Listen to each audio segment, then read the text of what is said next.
Je crois que le message que vous entendez aujourd'hui est l'un des meilleurs messages que vous n'aurez jamais entendu. Jamais. C'est-à-dire, ça vous donnera une telle légitimité en Dieu que chaque minute de vos prières vont déranger l'enfer. Le royaume de Dieu est un royaume fondé sur les lois. Quelqu'un dit après moi, loi. Encore loi. La vie est spirituelle et la vie spirituelle est régie par des lois. Le thème de mon message, c'est les deux lois qui régissent la vie. Regardez, c'est au Romains 8, verset 1-2. Commençons d'abord par parole, par lui second. Romains 8, 1-2. Regardez ce qui est écrit.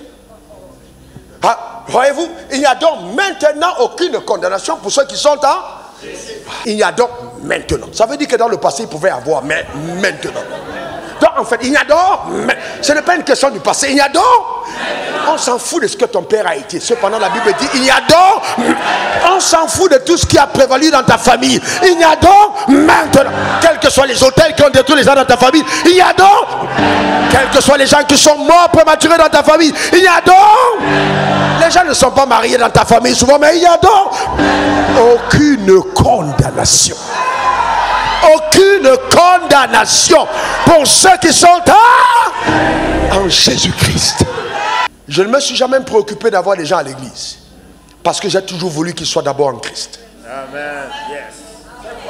La bataille que j'ai, c'est pas que l'église soit pleine. La bataille que j'ai, c'est que pleine, que chaque membre soit en Christ.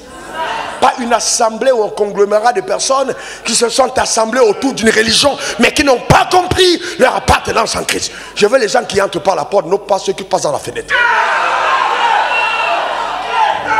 Je parle de l'église, hein? Je parle de l'église. Entrez par la porte dans l'église. Jésus est la porte des brebis. En effet, virgule, la loi, quelqu'un dit loi. Quelqu'un dit loi. Ce n'est pas la volonté. Moi on dit la loi. Vous savez, la volonté de Dieu diffère de sa loi. Dieu se soumet à sa loi.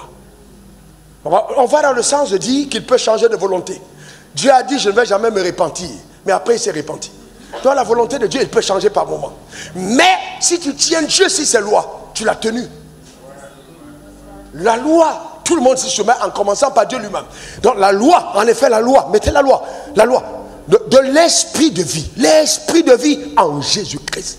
Vous voyez, l'esprit de vie en Jésus-Christ, vous voyez, m'a affranchi de la loi du péché et de la mort. Donc toute vie sur terre qui n'est pas en Christ est tenue par la loi du péché et de la mort. En d'autres termes, je me vois bien, et c'est là où les gens pêchent. En d'autres termes, écoutez-moi, dans la loi du péché et de la mort, Satan tire la légitimité d'action sur chaque être humain. Donc, Satan agit, voyez-vous, pour tous ceux qui ne sont pas en Christ, Satan agit de façon légale. C'est-à-dire, écoutez-moi bien, s'il vous plaît. C'est-à-dire que Dieu lui-même, si Satan agit, perd toute légitimité de défense. Parce qu'il y a une loi qui te livre à Satan. Ça doit appeler la loi du péché et de la mort. Regardez Genèse 2, verset 9. Regardez Genèse 2, verset 9. Rakatabro Shita. L'Éternel fit pousser du sol des arbres de toute espèce, agréables à la vue, et bon, agréables à voir et bon à manger. Et l'arbre de la vie au milieu du jardin, et l'arbre de la connaissance du bien et du mal. Vous voyez que là, il y avait des arbres. Mais cependant, il faudra bien comprendre que dans le règne spirituel, quand on est dans le monde physique, chaque objet physique peut être une représentation de réalité spirituelle. Voyez-vous, donc, par exemple, vous voyez là, vous dites c'est Pasteur Wafo. Mais à l'instant où je parle, je suis la réalité dans le monde physique de l'existence de Jésus. Donc quand vous me voyez là, je prouve que Jésus existe. Donc au-delà de Wafo, ce n'est pas Wafo, c'est Jésus derrière Wafo. Donc chaque personne est la représentation d'une réalité. L'arbre là paraissait être un arbre. Mais l'arbre, la connaissance du bien et du mal, était quoi? Était la loi du péché et de la mort. C'était ce qui incarnait cette réalité. Donc cette loi invisible était représentée par un arbre. Est-ce que tout le monde comprend ce français? Je reprends, je vais doucement. La loi du péché et de la mort était représentée par l'arbre de la connaissance du bien et du mal. Le jour où tu manges de cet arbre, tu meurs. C'est-à-dire c'est manger de cet arbre qui déclenche la loi du péché et de la mort. Donc quand tu manges de cet arbre, tu ouvres la porte et tu entres dans l'univers de la mort. Donc l'entrée dans l'univers de la mort était par le fait de manger ce fruit. Et la mort, c'est le règne de Satan. La mort, c'est le règne de l'enfer. La mort, c'est les maladies. La mort, c'est la pauvreté. La mort, c'est la faiblesse. La mort, c'est l'échec. La mort, c'est les malédictions. Et toutes les choses semblables. Donc dès que tu manges, tu ouvres et tu entres dans cet univers. Donc tu perds toute capacité à vivre. Vous comprenez ça? Maintenant, il y a un autre arbre qui est appelé l'arbre de la vie. Ça va? L'arbre de la vie. Il y avait l'arbre de la connaissance du bien et du mal, et l'arbre de la vie et l'arbre de la connaissance du bien et du mal. L'arbre de la vie avant l'arbre de la connaissance du bien et du mal, parce que l'arbre de la vie est plus important que l'arbre de la connaissance du bien et du mal. C'est pour ça que quand l'homme a mangé l'arbre de la connaissance du bien et du mal, qu'est-ce que Dieu a fait? Qu'est-ce qu'il a fait à l'arbre de la vie? Pourquoi est-ce qu'il a protégé cet arbre? Parce qu'il n'a jamais voulu qu'en même temps que tu sois lié à la mort, que tu vives éternellement dans la mort. Donc parce que si tu mangeais l'arbre de la vie, alors en même temps que tu allais vivre éternellement, mais maintenant Satan allait éternellement régner sur ta vie. Mais il savait que donc il n'y a donc maintenant devait intervenir plus tard. Donc il a protégé l'arbre jusqu'à ce que il n'y a donc maintenant. Parce qu'il savait dans son plan qu'il allait ramener l'homme. Remettez cette loi à Romains 8, 1, 2 à parole de vie. Parole de vie. Parole de vie. Mettez parole de vie. Oui, maintenant, regardez. Maintenant, ceux qui sont unis au Christ, Jésus, ne peuvent plus être condamnés. Ceux qui sont unis au Christ, Jésus, ne peuvent plus être... Alors maintenant, est-ce que vous croyez que la Bible est vraie? Mais alors maintenant, je te pose une question. Quand tu es malade, c'est une condamnation ou c'est la vie? Parce que la maladie est un agent exécuteur des desseins de la mort.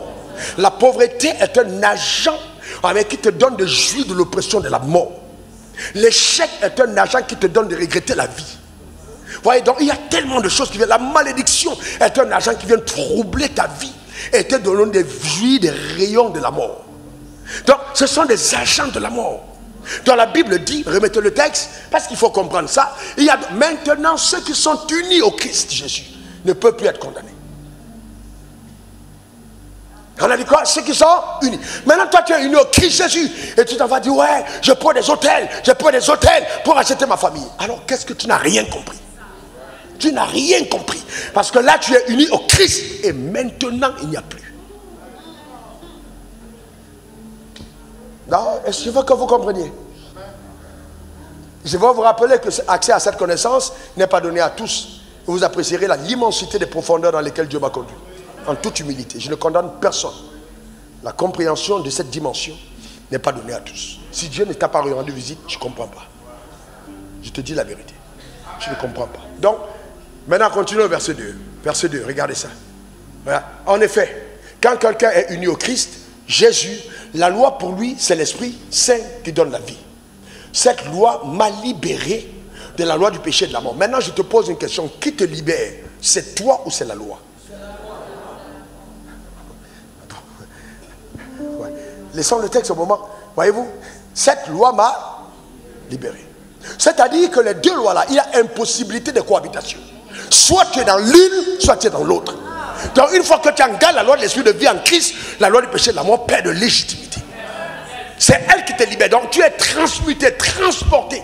On te sort de l'enfer pour le ciel. On te sort des ténèbres pour la lumière. On te sort des malédictions pour la bénédiction. On te sort de la pauvreté pour la richesse. On te sort de la maladie pour la guérison. On te sort de l'échec pour le succès. On te sort de la faiblesse pour la force. C'est ce que la loi fait. En fait, écoutez-moi bien. Maître, je parle sous ton contrôle. Quels sont ceux qui sont garants? Prends le micro. Quels sont ceux qui sont garants de la loi en Côte d'Ivoire? Est-ce le peuple ivoirien ou c'est l'État de Côte d'Ivoire? Qui est garant de l'éducation de la loi? De l'éducation des lois en Côte d'Ivoire? C'est le peuple. Enfin, l'État de Côte d'Ivoire. C'est l'État. Garant de l'exécution. Garant de l'exécution de la loi. Si on viole la loi, qui a responsabilité d'imposer son règne? C'est l'État de Côte d'Ivoire. Donc, dans le règne spirituel, si on dit que Dieu est Dieu et qu'une loi a été violée, le garant des lois spirituelles, c'est qui? Dieu. Non, le garant des lois, c'est qui? Donc maintenant la Bible dit il n'y a donc maintenant aucune condamnation pour ceux qui sont. Alors très bien, donc si tu estimes que tu as été encore victime des effets de la loi du péché et de la mort, c'est pour ça que tu es un avocat. C'est pour ça que tu es un avocat. L'avocat, vous avez auprès de vous un avocat à la personne de Jésus-Christ. Le juge, il est avocat. afin que quelle que soit la plaidoirie du péché contre toi, qu'il puisse dire quelque chose à ce moment. Maintenant, mettez parole de vie, parole vivante. Mettez parole vivante. Regardez ça. Il faut que vous compreniez. Que ce soit ici, que ce soit en Italie, c'est la même chose. Mais maintenant, il n'y a plus de condamnation pour ceux qui appartiennent à Jésus-Christ. Pour ceux qui appartiennent à Jésus-Christ. Oh là là. Si nous sommes unis à lui, nous n'avons donc pas à redouter aucune sentence contraire. Donc ça veut dire que si tu es uni à Christ et que les sorciers se mettent en marche, oh, on va manger Yanda, on va manger Yanda. Dieu dit, vous n'avez pas à redouter une sentence contraire. Qu'est-ce que Satan va faire? Il va te faire entendre une sentence contraire. Qu'est-ce que toi tu as fait? C'est de ne pas redouter. C'est pour ça qu'il laisse Satan jouer son rôle. Oh, tu vas tomber, tu vas faire un accident, tu vas mourir. Oh, pasteur, j'ai vu qu'il était en train de mourir. Si tu veux mourir, on n'allait pas te montrer. On n'allait pas te montrer. Si on te montre que tu vas mourir, c'est parce qu'ils ont essayé de te faire mourir et ils n'ont pas pu. Et ils sont en train de t'amener à faire ce que la Bible dit de ne pas faire. La Bible dit de ne pas redouter. Alors quand on te donne la sentence, c'est pour t'amener à redouter. Et à partir du moment où tu redoutes, tu ne crois plus. Continuons au verset 2. Oui, car nous vivons à présent sous un nouveau régime. Voyez-vous, sous un nouveau régime, celui du Saint-Esprit. Cet esprit nous donne la vie qui était dans le Christ Jésus et nous introduit dans la communion avec lui. Cette puissance vivifiante de l'esprit me soulève hors du cercle vicieux du péché et de la mort. Cet ordre nouveau me permet d'échapper au régime du mal qui me menait à la ruine. Donc en fait, il y a une forme de, voyez-vous, d'immunité face au régime de la terreur. Ah, mais une immunité face au régime du mal. Donc à partir de ton appartenance à Christ, Satan ne peut rien faire contre toi. Ta manière de dire Amen m'embête. Alors, la question intelligente, si je vous pose la question, c'est que vous me demanderez, mais pasteur, comment on fait pour déclencher la loi de l'esprit de vie en Christ Jésus? Comment on fait? N'est-ce pas? Vous allez me dire, mais comment on fait donc pour déclencher cette loi? Comment on fait pour que la loi se déclenche? C'est simple. Comment je fais pour sortir du règne du péché de la mort? Comment je fais? Comment je fais? C'est simple. Mais n'oubliez pas, le royaume des cieux est un royaume de loi. La loi, c'est l'ensemble des principes dont la mise en application a des conséquences prédictibles. Je mets des principes en marche, voyez, la mise en application a des conséquences prédictibles. C'est-à-dire, je peux prévoir mon avenir aussi longtemps que je coopère avec les lois de Dieu. Je veux que tu comprennes. Romains 19, 10. Regarde ça. Regarde ça. Romains 19, 10. Mettez le texte, s'il vous plaît. Romains 10. Si la personne qui conduit le texte est sous l'onction et que on assiste, amen, je comprendrai. Cette nuit, c'est une visitation particulière. Amen. Demande ton meilleur amen. Alléluia. Regardez la suite. Si tu confesses de ta bouche, on lit ensemble 1, 2, 3. Le Seigneur Jésus. Et si tu crois dans ton cœur que Christ a ressuscité des morts. Amen. Amen. Continuons au verset 10. Car c'est en croyant du cœur qu'on parvient à la justice, et c'est en confessant de la bouche qu'on parvient au salut, selon ce que dit l'Écriture. Écoutez très bien ces deux séquences intelligentes. Première séquence, je crois du cœur. Deuxième séquence, je confesse de la bouche. Première séquence, je crois du cœur. Deuxième séquence, je confesse de la bouche. Première séquence, je crois du cœur. Deuxième séquence, je confesse de la bouche. Quand le diable sait que tu t'approches de Dieu et que tu deviens trop proche, il va tout faire pour que tu ne confesses pas ce en quoi tu crois. Il va t'amener à murmurer, à faire des prières silencieuses sans déclaration. Parce qu'il sait que la foi s'exprime par les confessions. Le pouvoir de la vie et de la mort se trouve sur ta langue. C'est toi qui décides d'en manger les fruits. Alors pourquoi certaines personnes parlent et plus rien n'arrive? C'est parce qu'elles parlent sans avoir cru. Pourquoi une femme peut aller à l'hôpital et puis on dit pousse rien ne sort? Parce que c'était des fibromes, ce n'est pas un bébé. Certains d'entre nous, ce sont les fibromes spirituels qui nous font parler. Ce n'est pas l'enfant. L'enfant vient de la foi. Tu as cru en quelque chose. Tu as cru à la parole. Tu cites la parole. Donne-moi ton meilleur amen. Dis encore amen. Donc quand tu confesses, quand tu crois et que tu confesses, la déclaration te libère de la loi du péché et de la mort. Donc ce qui détruit la loi du péché et de la mort, c'est la confession de foi. Ce qui introduit la loi du péché et de la mort, c'est le péché. Alors ce qui détruit la loi du péché et de la mort, c'est la confession de foi. Donc je détruis les œuvres des ténèbres en confessant par la foi. Pas en pleurant. Oh Seigneur, Seigneur, t'en vas dire. Et puis, non, c'est pas en pleurant. C'est en déclarant par la foi. C'est l'attitude de foi. Sans trembler. En déclarant, sans trembler. Satan te dit, mais tu vois pas le temps passer? Tu vois pas le temps passer? Tu dis, je crois en mon Dieu. Je crois en mon Dieu. Je crois en sa parole. Je déclare, ça arrivera. Satan, tu es un menteur. La Bible déclare, il est écrit. Si tu crois, tu feras la gloire de Dieu. Quand tu dis, il est écrit, tu mets Dieu face à ses obligations. Il est écrit, c'est engager Dieu vers sa parole. Il est écrit, c'est mettre la parole comme une loi suprême, autorité à laquelle Dieu choisit de se soumettre. Je vous pose une autre question. Donnez-moi un paquet de mouchoirs qui ne va pas se casser si je le jette en l'air. Ouais, non, ça va se casser, ça se jette en l'air. Donnez-moi quelque chose qui peut tomber sans se casser. Vous avez quelque chose qui tombe sans se casser. Sans se casser, voilà, très bien. Regardez ça. Ah, vous prenez ça, vous êtes en Chine. Et vous dites... hein? Voilà. Et puis vous jetez par terre. Ça tombe ou ça ne tombe pas? Qui dit ça tombe? Qui dit ça ne tombe pas? Ben, pourquoi ça tombe? À cause de quelle loi? À cause de quelle loi? En France, vous laissez, est-ce que ça tombe? À Abidjan, vous laissez, est-ce que ça tombe? Ici, à l'hôtel de Dieu, là où Hirinda Borikataba, est-ce que ça tombe? Très bien. Ça veut dire que la loi n'a de respect que pour ceux qui l'honorent. Si tu n'as pas envie que la loi, la pesanteur, ait de l'effet sur le mouchoir, tiens le mouchoir. Si tu lâches le mouchoir, la loi ça va. Quel que soit l'endroit. C'est pourquoi aucun Africain ne doit penser que la bénédiction dépend de la localisation. On n'est pas béni parce qu'on a voyagé. On est béni parce qu'on a découvert des lois. Regardez ça, regardez ça. Jean 10, restez debout. Hein. Jean 10, suivez ça, suivez ça. Suivez ça, suivez ça. Jean 10, ouais. On lit ensemble, 1, 2, 3. Stop. Vos rebelles égorgés et détruits, ça c'est la loi du péché. Et quand il vient, la porte d'accès c'est le péché. Maintenant il dit, mais moi, je suis venu. Les brebis, elle. Maintenant vous comprenez qu'il dit, les brebis est la vie. Donc est la vie. Quand il parle de vie, c'est le déclenchement de la loi de l'esprit de vie. Donc cette vie dont il parle n'est pas le simple fait de venir à l'église, mais c'est le fait d'avoir totalement annihilé, d'avoir détruit l'autre loi, de t'introduire dans la vie. C'est pour ça qu'il dit, celui que le Fils a franchi est véritablement libre. Donc quand il dit liberté, ce n'est pas temporel, c'est une liberté totale. Demande ton meilleur amen. Dis encore amen. Donc tout le folklore spirituel que nous avons dans nos églises, s'ils ne sont pas basés sur cette vérité, c'est une perte de temps, c'est de la gymnastique. Ça n'a rien à voir avec la vérité. La vérité est fondée sur la juridiction divine, sur la réalité de ces deux lois majeures qui gouvernent l'univers. Donne-moi ton meilleur amen. Dis encore amen. Dans le jardin, il y avait combien d'arbres? Il y avait combien d'arbres? Il y avait quel arbre? L'arbre de la vie.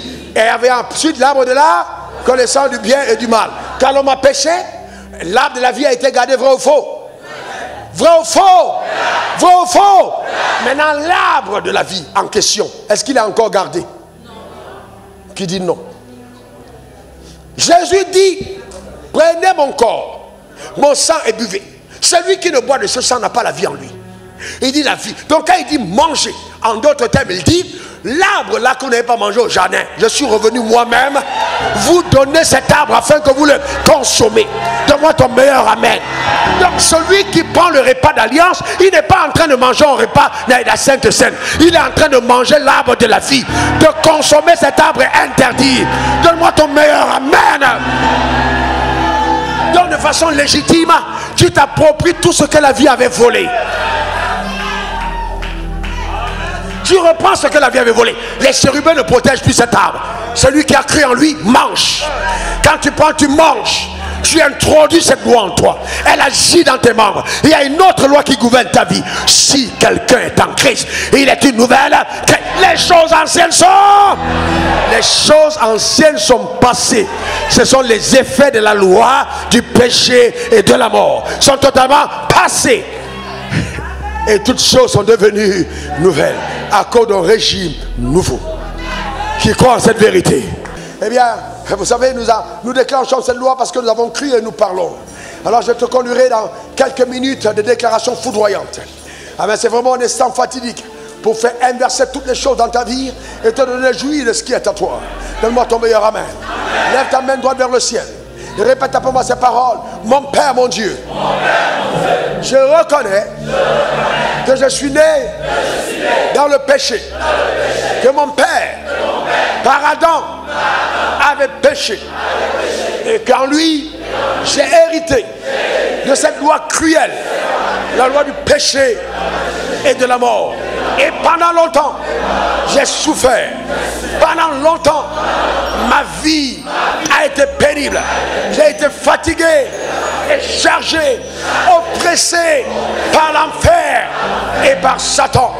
Mais il t'a plu, oh Dieu, lorsque j'étais encore pécheur, souffrant comme prisonnier sous cette loi cruelle, méchante et perverse, d'envoyer ton fils, ton unique Jésus-Christ, homme sans péché, mourir à la croix et servir de rançon pour ma liberté.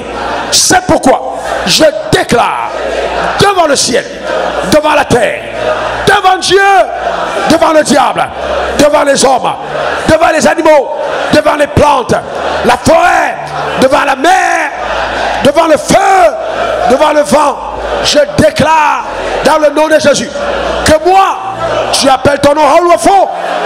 Raoul Wafo, j'ai accepté dans ma vie Jésus-Christ comme étant mon sauveur et mon Seigneur personnel.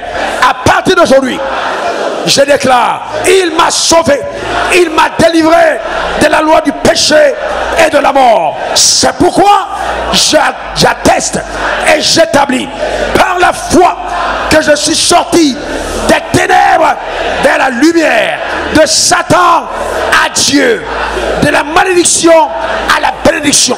Les pouvoirs sataniques opérant par la malédiction, par les maladies, par la mort prématurée n'ont plus de force sur ma vie, car Dieu m'a affranchi. Je déclare que les chaînes de captivité dans ma vie sont brisées par les meurtrissures de Christ Jésus. J'ai été guéri. J'appelle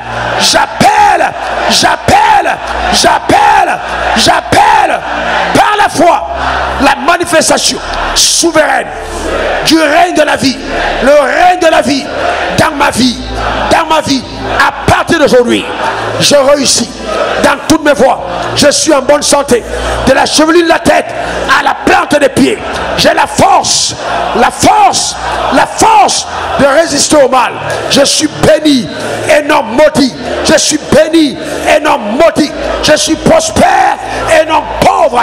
J'ai la foi au véritable. Et ma vie reflète, ma vie révèle, ma vie démontre l'existence d'une loi supérieure. La loi de l'esprit de vie en Christ Jésus. À partir d'aujourd'hui, si je vis, ce n'est plus moi, ce n'est plus moi, ce n'est plus moi, ce n'est plus moi, ce n'est plus moi qui vis, mais c'est Christ, c'est Christ, c'est Christ, c'est Christ, c'est Christ qui vit en moi. J'atteste que la vie de Dieu coule dans mes membres. La victoire du ciel est mon partage. Ma vie reflète authentiquement sous le soleil la victoire de la croix. Ce que je touche réussit.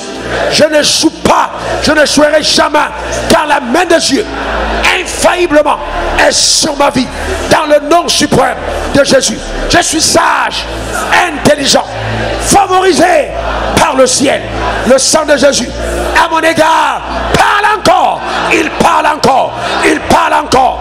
Les sorciers, les agents de l'enfer qui veulent détruire ma vie et empêcher ma promotion dans une autre dimension de rayonnement, je déclare, décrète, établis, conscient de l'autorité que Dieu m'a donnée. Ils sont vaincus, ils sont vaincus, ils sont vaincus, ils sont vaincus au nom suprême de Jésus.